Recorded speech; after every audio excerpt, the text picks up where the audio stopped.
देखिए, परीक्षा के लिहाज से भी लगभग 1 साल बीच करके हर साल एक क्वेश्चन आता है, ये वाला नहीं आता। ये जानकारी के लिए है, क्वेश्चन का रूप बदला रहेगा। क्वेश्चन पूछेगा कि बिहार छात्र आंदोलन क्या है, चाहे क्या समझते हैं, क्वेश्चन रहेगा। जानकारी के लिए आगे कंपटीशन की तैयारी करोगे या किसी घटना को अगर ठीक से समझना हो तो उसके कारण को समझोगे तो आसान हो जाता है जवाब देना। जैसे इसको समझोगे तो बिहार छात्र आंदोलन का आंसर याद करना, जैसे बच्चे नहीं सोचते हैं कि क्वेश्चन है कि एक आंसर है, वैसे याद करने की आवश्यकता नहीं पड़ेगी, समझ के काफी हो जाएगा। बिहार में अगर छात्र आंदोलन हुआ था मार्च 1974 में हुआ था, एग्जैक्टली डेट नहीं है, 1974 में हुआ था, तो सवाल उठता है बिहार में छात्र आंदोलन हुआ क्यों हुआ, आखिर क्या हुआ था, बिहार में क्या समस्याएं थी।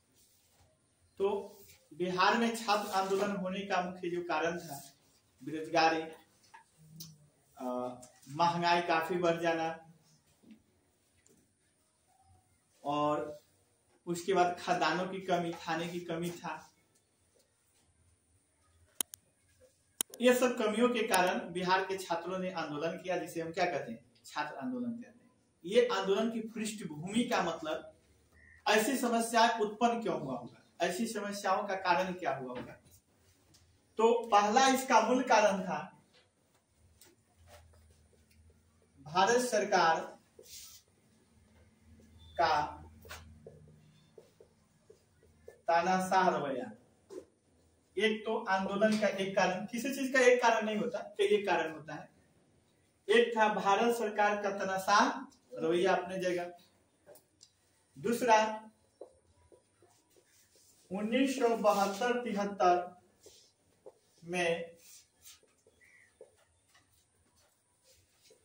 मानसून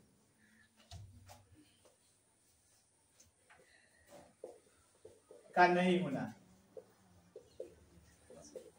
क्या है, 1900 मानसून का नहीं होने के बदले ठीक शब्द रहेगा मानसून की असफलता।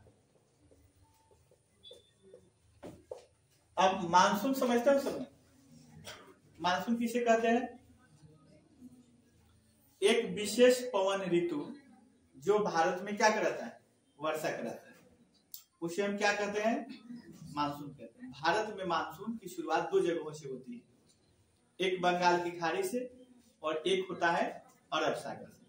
अरब सागर पश्चिम में पड़ता है और जो शुरू होता है वो गुजरात के सबसे पहले कच्छ एरिया में आता है।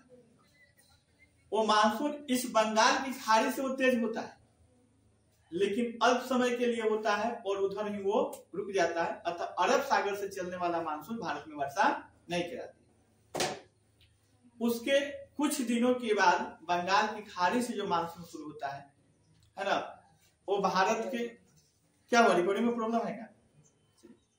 भारत के दक्षिणी छोर जैसे बंगाल के कुछ एरिया, उड़ीसा, कन्याकुमारी का नाम सुना हुआ है, पहले दक्षिण में आता है, तब धीरे धीरे संपूर्ण भारत में होता है।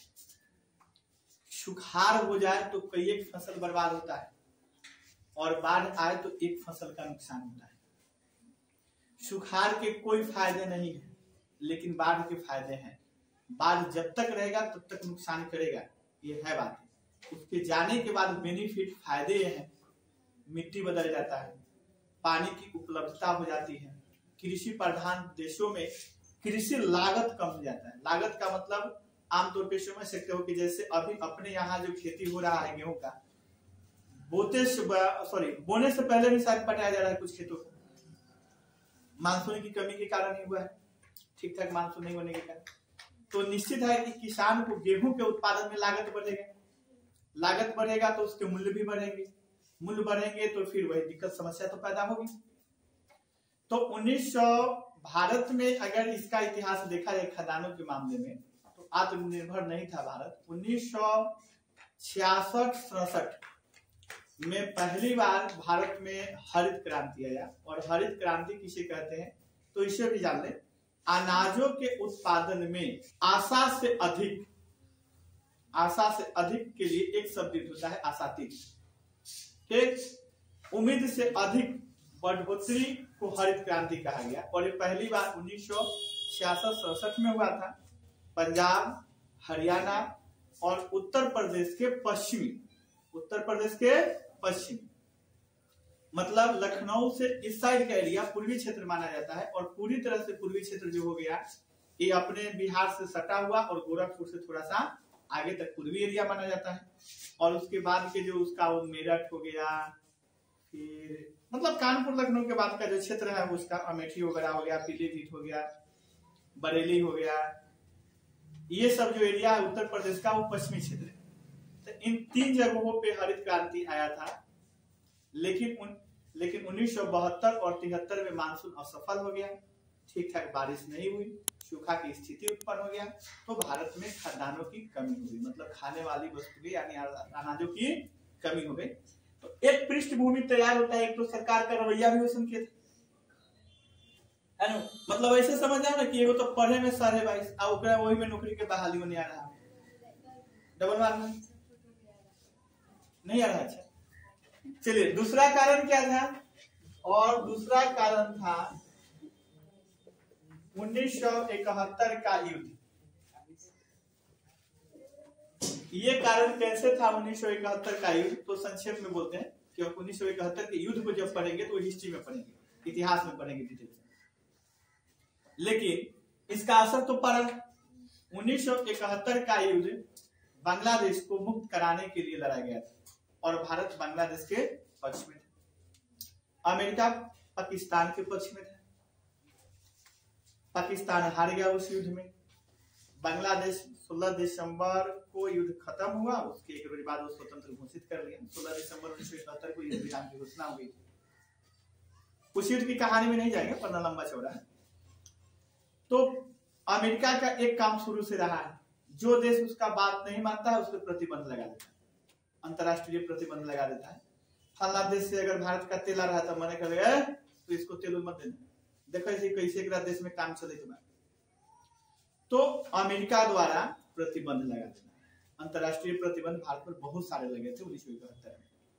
ये भी एक देश के लिए नुकसान था। तो 1971 के युद्ध के बाद अमेरिका द्वारा भारत पर लगाया गया अंतरराष्ट्रीय प्रतिबंध एक कारण भी था कि 1971 के युद्ध के बाद क्या हुआ कि अमेरिका उसी समय 1971 में ही भारत पर बहुत सारा अंतरराष्ट्रीय प्रतिबंध लगा दिया, जिसके कारण देश में तेल की कीमतों में वृद्धि हुई, क्योंकि अपना जो देश है वो तेल खरीदता है। अपने यहाँ जो तेल का उत्पादन होता है हमारे जितनी आवश्यकता है उससे कम होता है। इस बात को ऐसे भी समझ सकते हैं, किसी के फैमिली में अगर साल में अनाज 10 बोरी चाहिए और उसके खुद के खेत से 5 बोरी होता है तो 5 तो खरीदेगा ना, है? तो वैसे ही अपने यहाँ उत्पादन होता है, लेकिन जितनी लागत है, जितनी आवश्यकता है उसके हिसाब से नहीं होता है। भारत सऊदी अरब, रूस, कुवैत, कतर ऐसे देशों से तेल खरीदता है। तो अमेरिका ने प्रतिबंध लगा दिया, जिसके कारण तेल आना बंद हो गया और तेल क्या हो गया? महंगा हो गया। इन सब कारणों से पृष्ठभूमि तैयार होता है किसका? बिहार छात्र आंदोलन का। अब इस बात को जानते हैं,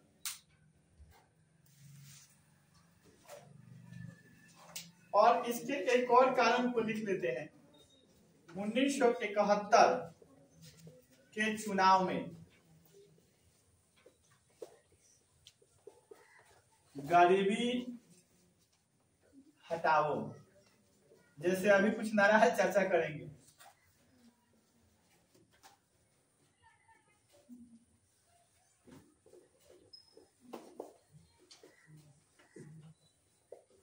ये भी बहुत बड़ा कारण था, छात्र आंदोलन में बहुत बड़ा कारण था। 1971 के चुनाव में जब इंदिरा गांधी चुनाव जीत कर आएंगी, तो कैसे अभी 2014 के चुनाव में था मोदी द्वारा कि अच्छे दिन आएंगे, नहीं था। सारे लोगों ने सोचा अच्छे दिन आएंगे, वोट किया। अब किसी के लिए आया किसी के लिए नहीं आया, अपनी अपनी स्थिति है, उस पर कमेंट करना ठीक भी नहीं है। तो ऐसा ही सब विषय होता है ना कि किसी के बारे में बोल दो, तो खैर हम उतना बड़ा आदमी नहीं है, लेकिन बड़ा आदमी जब बोल देता है पूरा तब बात। तो इसमें बिहार छात्र आंदोलन की जो पृष्ठभूमि है उसके मतलब उसके बैक में क्यों उत्पन्न हुआ होगा, तो भारत सरकार का तनाशाह रवैया एक था, जो कि पहले भी बोल चुके हैं कि इंदिरा गांधी अपना मनमानी शुरू कर दी थी। एक था कि 1972 और 73 ईस्वी में मानसून असफल हो गया, बारिश नहीं हुआ, खदान की कमी हो गई। 1971 के युद्ध के बाद अमेरिका द्वारा भारत पर लगाया गया अंतर्राष्ट्रीय प्रतिबंध, बहुत सारे अंतर्राष्ट्रीय प्रतिबंध लगा दिए गए।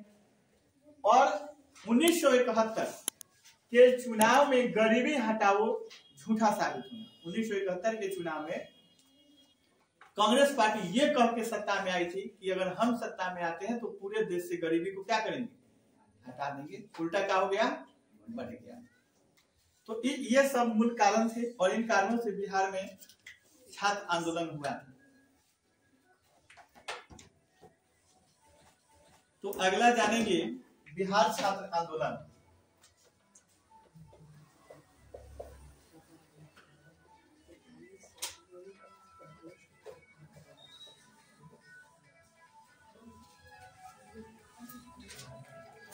एक काम करो, इसको मिटा दो, एक में पूरी मशीन हो जाएगी। इसको भी लगा लेना सब।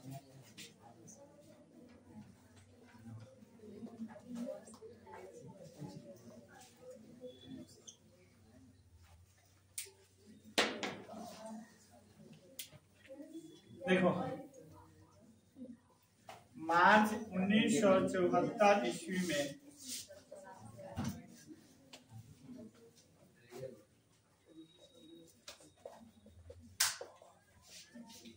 प्रदेश में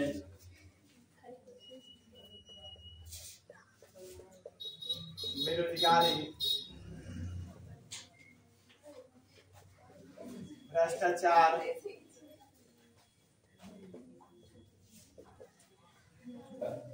खदान की कमी,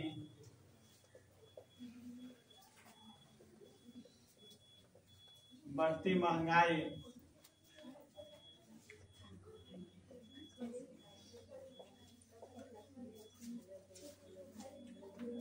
के कारण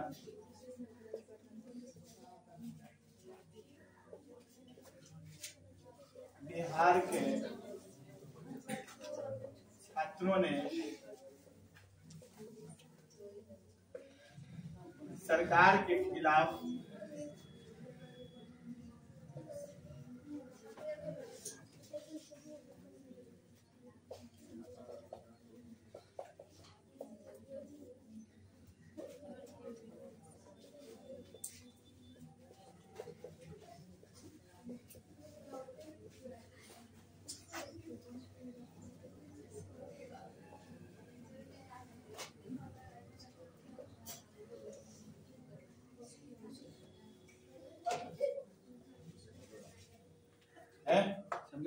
बात करते हैं हम। देखो, क्वेश्चन पूछ देता है 2 अंक स्तरीय में, बिहार छात्र आंदोलन क्या है, किसे कहते हैं, क्या समझते हैं। तो मार्च 1974 ईस्वी में प्रदेश में बेरोजगारी, भ्रष्टाचार, खदान की कमी, बढ़ती महंगाई के कारण बिहार के छात्रों ने सरकार के विरुद्ध आंदोलन छेड़ दिया, जिसे क्या कहते हैं, बिहार छात्र आंदोलन कहते हैं। इस आंदोलन का नेतृत्व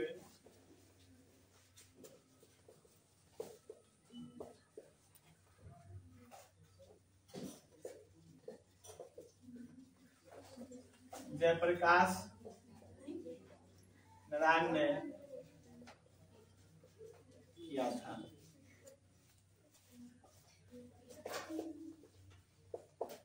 उन्होंने मतलब किसने, जयप्रकाश नारायण। इस आंदोलन को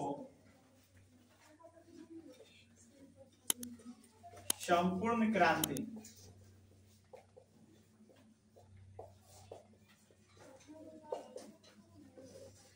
का नारा दिया था।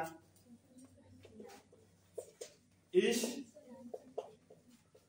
आंदोलन का उद्देश्य भारत में